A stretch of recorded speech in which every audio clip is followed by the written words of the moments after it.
Well, this week we're taking you to Eagle Pass, where Border Patrol agents gave us an exclusive look at the dramatic shift along the border.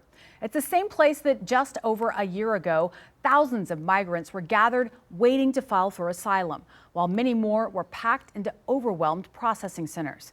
But now the situation is dramatically different. So what is behind the shift, and how long will it last? Well, I took those questions to the acting Border Patrol agent of the Del Rio sector. Just over a year ago, Eagle Pass was the hotspot for migrant crossings. The sheer number of asylum seekers overwhelming Border Patrol agents and the entire community of Eagle Pass. But as we saw for ourselves today, the situation in Eagle Pass is vastly different. Officials attribute the dramatic shift to a major change in federal immigration policies and say the end of the Biden-era catch and release policy has contributed to a dramatic decline in migrant crossings. A drop so significant, officials here in Eagle Pass said they were seeing thousands of people crossing into the U.S. each day. And now sources with law enforcement tell me that's down to less than 50 a day. Border Patrol took us inside what used to be ground zero. But now in the aftermath, a graveyard of mangled razor wire and discarded clothing line the river.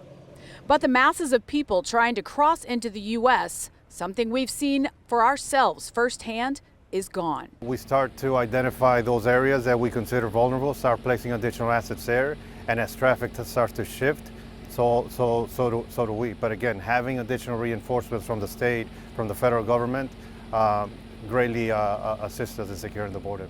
But with smuggling operations run by criminal organizations, the question remains if they'll find new ways to exploit the system. So this is just like a typical landing zone that, again, smugglers utilize. As we started to reinforce areas near Shelby Park, upriver, downriver, they continue to seek path of least resistance. I mean, the river obviously serves as a natural barrier along with the vegetation, but we continue to work with the state of Texas in placing additional fencing to prevent alien smugglers from looking at these vulnerable points to come across.